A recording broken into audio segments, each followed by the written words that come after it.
Hello दोस्तों, class 10th UP board का paper बहुविकल्पी प्रश्न को हम लोग सॉल्व कर रहे हैं। ठीक, क्वेश्चन नंबर 1 था, किसी अवतल दर्पण के द्वारा वस्तु का आकार के बराबर वास्तविक और उल्टा प्रतिबिंब बनता है।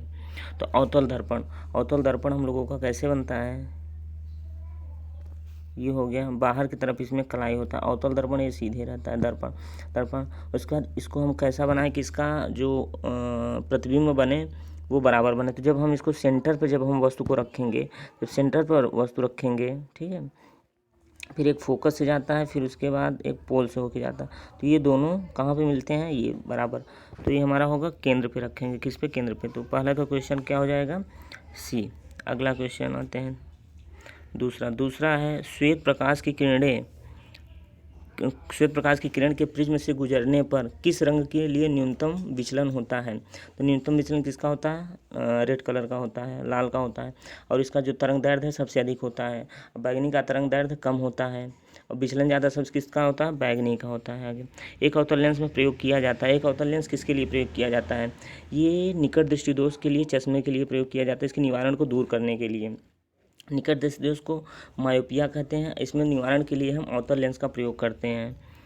अब चौथा नंबर, आँख में प्रवेश करने वाले प्रकाश की मात्रा को नियंत्रित करना है। ये जो पुतली हमारे सिर बीच में होती है, पुतली, उसके बाद आइरिश होती है। तो ये हमारे आँख के नियंत्रण को क्या करता है?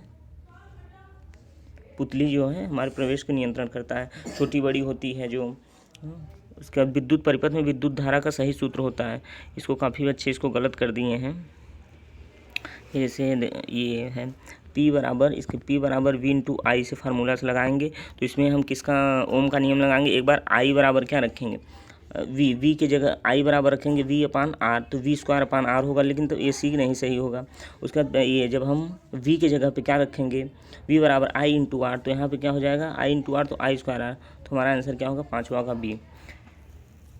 अब छठवें का आंसर देखें, किसी विद्युत धारावाही सीधी लंबी परिनालिका के भीतर चुंबकीय क्षेत्र। देखो, जो विद्युत धारी परिनालिका होता है उसके भीतर एक तरफ नॉर्थ होता है, एक तरफ साउथ होता है। तो इसके जो अंदर जो होते हैं वो जो इसकी परिनालिका होते हैं समान होता है। क्या होता है? सभी बिंदुओं पर क्या होता है? समान होता है। तो इसका आंसर बी होगा। सातवां क्वेश्चन है, भारत में प्रत्यावर्ती धारा की आपूर्ति भारत में कितना है? भारत में हमारे 50 हर्ट्ज तक होता है। बाकी जो अमेरिका में हो 65 हर्ट्ज के ऊपर भी होता है। तो इसमें इसका आंसर हमारा क्या होगा? 50 हर्ट्ज। सातवें का बी। अब आ जाइए आठवें क्वेश्चन, आर्सेनिक तत्व। आर्सेनिक क्या है? बिस्मथ, आर्सेनिक, ये सब क्या है? उपधातु है। आर्सेनिक क्या है? उपधातु है। वही अगला, अब देखिए, निम्नलिखित में से प्रोपेन है, ये क्या है? आईपीएसी है। प्रोपेन में देखिए, पहली बात तो 3 कार्बन हो, चाहे मेथ एथ प्रोप। तो सब में अधिकतर, इसमें 4 है, ये नहीं होगा। सब में अधिकतर 3 कार्बन है। तो लेकिन प्रोपेन इसमें क्या है? सिंगल बंद होगा। एन प्रोपेन, एथिलेन, मतलब प्रोपेन, तो इसमें क्या होगा? सिंगल बंद होगा, ये होगा। इसमें देखो मेथिल है, तो इसलिए ये नहीं होगा। तो इसका आंसर क्या होगा? ए। मेथ एथ प्रोप एन। सिंगल बंद है तो एन लगता है, और जब डबल बंद होता है इन, और जब ट्रिपल बंद होता है तो आइन लगता है। निम्नलिखित अपक्रिया किस प्रकार की है? अब देखिए, Fe2O3 Al एल्युमिनियम से क्रिया कर। अब देखो, जो Fe का जो तुम्हारा FeO3, ये तुम्हारा क्या है? ये विस्थापित कर रहा है। विस्थापन अपक्रिया होगा। क्या होगा? विस्थापन। क्योंकि जो एल्युमिनियम की जो क्रियाशीलता है फेरस से क्या होता है? अधिक होता है। तो इसलिए एल्युमिनियम इसको क्या करेगा? विस्थापित कर देगा। तो इसका 10 का नंबर होगा डी। 11 नंबर, आधुनिक आवर्त सारणी या फिर आधुनिक आवर्त सारणी में दाहिनी ओर बढ़ते हैं। जब दाहिनी ओर बढ़ते हैं मतलब बाएं से दाएं जाने पर परमाणु त्रिज्या क्या होती है? घटती है। तो परमाणु त्रिज्या घटती है, इसमें घटती है, सिर्फ एक में है सी, घटती है। और उसके बाद इसकी जो धात्विक प्रकृति क्या होती है? बढ़ती है। तो ये परमाणु त्रिज्या बढ़ती है। और देखो, ऊपर से नीचे आने पर परमाणु त्रिज्या क्या होती है? बढ़ती है। तो इसका आंसर सी होगा। ठीक, 12वें का आंसर ऑफ कॉलम अच्छा, ये मिलाने वाला है। तो एसिटिक एसिड, अच्छा, इसका वो भी दिया है। तो एसिटिक एसिड का निर्माण किसके किया में होता है? एसिटिक एसिड इसका होता है सिरका के निर्माण में। एसिटिक एसिड, एथेनॉल का, ये तो स्पिरिट बनाने के लिए जो होता है एथेनॉल, C2H5OH, इसके प्रयोग में। कास्टिक सोडा का क्या काम होता है? कास्टिक सोडा बचा साबुन के निर्माण में और कपड़े साफ करने में। तो कास्टिक सोडा का काम होता है साबुन के निर्माण में। कास्टिक सोडा का साबुन के निर्माण में। अब अपमार्जक बता, अब डिटर्जेंट ये कपड़े साफ करने में, तो समझा। तो इसका आंसर फिर मिलेगा हम लोगों का क्या, आंसर होगा ए का तीसरा है और डी का चौथा। तो इसका आंसर होगा डी। ये क्वेश्चन 13 नंबर, 25 डिग्री सेंटीग्रेड ताप पर शुद्ध जल का पीएच मान। देखो जितना हम तापमान बढ़ाते चले जाएंगे पानी का, तो पीएच मान उतना ही कम होते हुए जाएगा। तो यहाँ पे 25 डिग्री सेंटीग्रेड है, तो यहाँ पे 7 होगा। ठीक, क्या होगा, 7 होगा। और अधिकतर जितना हम, जैसे 100 डिग्री सेंटीग्रेड तो 7 से कम होते हुए चला जाएगा। तो यहाँ पे 7 से कम तथा 0 से अधिक ये भी मान सकते हैं, लेकिन यहाँ पे आंसर डी रखा जाएगा, क्योंकि जितना हम डिग्री मतलब जितना हम ताप बढ़ाते जाएंगे पानी का, उतना ही उसका पीएच मान क्या होता है, कम होते हुए चला जाता है। 14 नंबर, प्रकाश संश्लेषण के दौरान क्या नहीं होता है। देखो प्रकाश संश्लेषण क्रिया कार्बन डाइऑक्साइड प्लस जल का क्रिया कराते हैं, तो ये क्या मिलता है, हमें ग्लूकोज मिलता है C2H12O6, और ऑक्सीजन रिलीज होता है। संश्लेषित नहीं होता, ऑक्सीजन क्या करता है, रिलीज होता है। तो यहाँ पे ऑक्सीजन होगा सही, क्या नहीं होता, तो ऑक्सीजन नहीं होता। पित्त का संश्लेषण कहाँ पे होता है, पित्त का, ये तो पित्त का संश्लेषण यकृत में होता है, और कहाँ पे इकट्ठा होता है, पित्ताशय में होता है।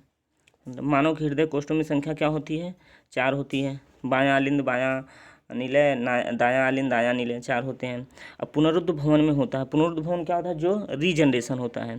तो रीजनरेशन किस में होता है, सबसे पहले तो हाइड्रा में होता है, प्लेनेरिया में होता है। इसका आंसर डी होगा 17।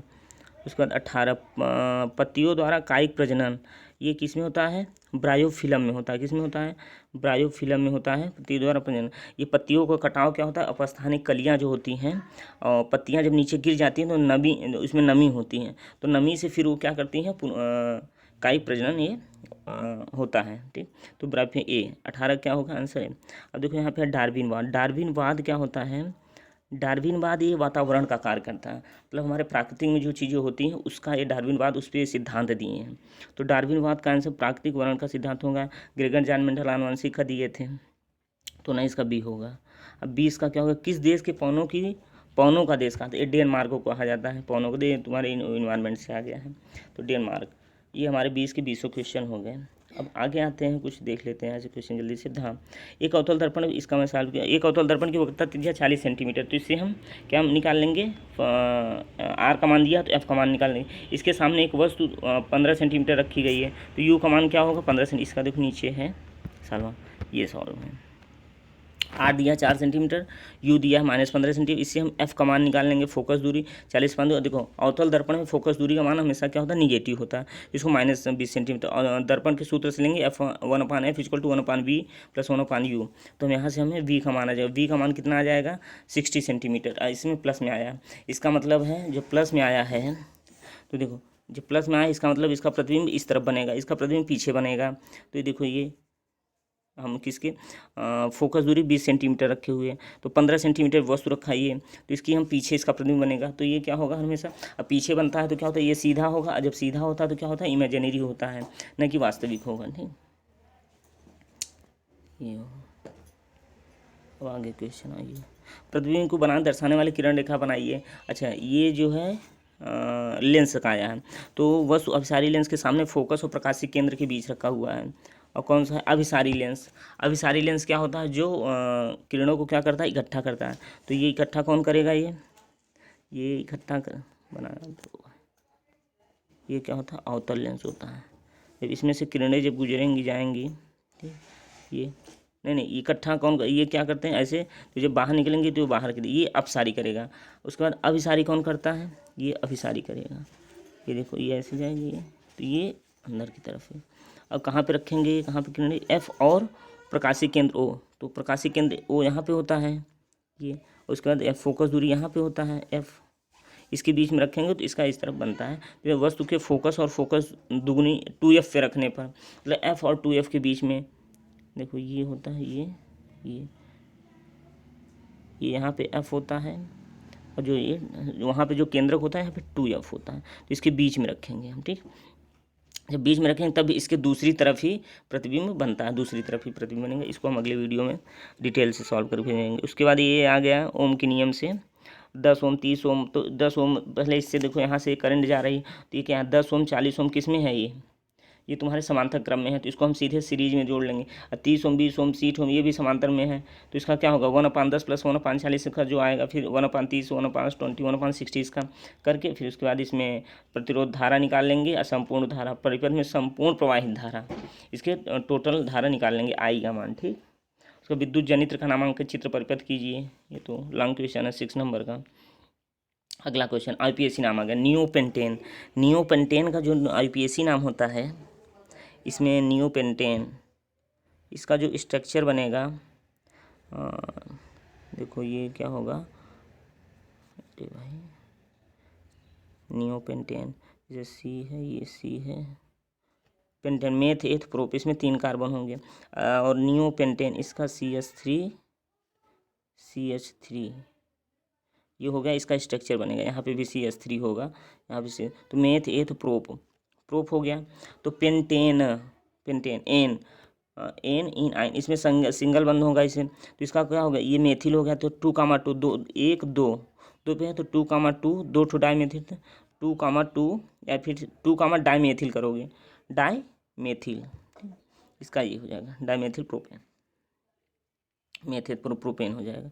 अब दूसरे का द्वितीयक ब्यूटिल एल्कोहल, तो द्वितीयक ब्यूटिल एल्कोहल इसका होगा, एक सेकंड भाई, द्वितीयक ब्यूटिल एल्कोहल इसका होगा क्या, इसका हो जाएगा तुम्हारा ब्यूटिल एल्कोहल, OH लगेगा इसमें, OH, इसका सीधा 2 ब्यूटेनॉल होगा, इसका 2 ब्यूटेनॉल होगा।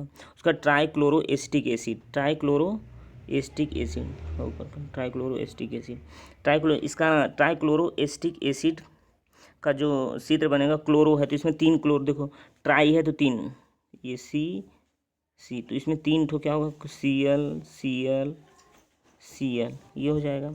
ट्राइक्लोरो एसिटिक एसिड है, उसका Cl, उसके बाद यहाँ पे डबल बंद के साथ O लगा दो और यहाँ पे OH लगा दो, ये हो जाएगा स्ट्रक्चर, ये हो जाएगा। तो इसका नाम हम और भी कर सकते हैं, ट्राइक्लोरो एथेनोइक एसिड, ये भी इसका नाम होगा। अब हो जाएगा एसिटिलीन घ नंबर है। एसिटिलीन का जो होगा, इसका स्ट्रक्चर होगा C111 CH मतलब C2H2 होता है, सॉरी C2H2, तो C111, तो इसका होगा क्या, इसका होगा एथाइन, क्या होगा मेथ एथ और इन आइन 111, तो इसका होगा एथाइन, ठीक। उसका आधुनिक, उसका 26 नंबर, आधुनिक आवर्त सारणी में कुल कितने वर्ग तथा आवर्त होते हैं, कितने वर्ग और आवर्त होते हैं, 7 आवर्त होते हैं, 18 वर्ग होते हैं। इस आवर्त में क्षारीय धातुओं को तथा निष्क्रिय तत्वों को किनके, देखो जो पहला तुम्हारा वर्ग होता है क्या होता है, पूरा क्षारीय होता है, दूसरा वर्ग मृदा क्षारीय होता है, जो सबसे लास्ट का होता है 18वां वर्ग होता है वो निष्क्रिय अक्रिय गैसें होती हैं। क्या होता है, ये संतुलित करने पर जिप्सम को गर्म किया जाता है तो हमें क्या मिलता है, CaSO4 2H2O मतलब प्लास्टर ऑफ पेरिस मिलता है। सोडियम धातु को जल से क्रिया कराइए, Na को H2O से कराएंगे, NaOH हो जाएगा। सोडियम हाइड्रोक्साइड मिलेगा, उसमें बुझे चूने को अपक्रिया शुष्क Cl2 बुझा चूना क्या होता है, CaOH का होल टेकन 2, ये बुझा चूना होता है। क्लोरीन के साथ इसका क्रिया, चूने को पानी में देर तक कार्बन डाइऑक्साइड को प्रभावित करिए। चलो ये हो गया क्वेश्चन। अब भर्जन पे टिप्पणी लिखना है, उभयपन्न संचारण पर टिप्पणी लिखना है। नाफ की तरह समुद्री टिप्पणी लिखिए, समझाता था समृत अंगों को समझाइए, ये 2 नंबर का आया। समझाता और समृत, जैसे मैथ में सर्वांग सम होता है, समरूप होता है, उसी तरह से ये भी प्रकाश संश्लेषण का विवरण दीजिए। इसका पूरा जो बनाना है, इसका पूरा प्रकाश संश्लेषण क्या होता है, पौधे प्रकाश संश्लेषण खान बनाता है, तो कार्बन डाइऑक्साइड प्लस जल, इससे क्या बनता है, ग्लूकोज C6H12O6 बनता है, प्लस ऑक्सीजन रिलीज होता है और प्लस क्या होता है, पानी रिलीज होता है। तो 6 अणु पानी रिलीज होता है, यहाँ पे 12 अणु लेते हैं, यहाँ पे 6, तो ये होगा, इसका रिएक्शन होगा। मानव मादा के जनन तंत्र का वर्णन कीजिए। मानव मादा, इसका मादा जनन तंत्र का वर्णन करना है, ठीक। मादा इसमें क्या होता है, ओवरी होता है, फैलोपियन ट्यूब, एक सेकेंड, इसका मादा पूरा बनाना है, बाकी इसका ये फिगर हो गया। ये तुम्हारा ये क्या हो गया, ये तुम्हारा गर्भाशय हो गया, ठीक। यहाँ पे क्या होता है, ये फैलोपियन ट्यूब होता है दोनों तरफ, ये क्या होता है, ओवरी होता है, ठीक। ये ओवरी होता है, ये दोनों तरफ ओवरी होता है। इसमें क्या होता है, एक होते अंडाणु होते हैं, अंडाणु यहाँ पे आके कहाँ फेलोपियन ट्यूब के पास, इधर से स्पर्म जाके क्या होता है, यहाँ पे निषेचन होता है। निषेचन होने के बाद फिर गर्भाशय में भ्रूण आ जाता है। तो जब तक बच्चा पैदा नहीं होता उसको भ्रूण कहते हैं। अथवा हम दिया है प्राकृतिक संसाधन। बस इतने ही क्वेश्चन है। ठीक, तो ये अपना क्वेश्चन है पूरा मिला लीजिए। बाकी और जो क्वेश्चन छूटे होंगे तो उसका कमेंट बॉक्स में उसको कमेंट कर दीजिए। Okay, thank you.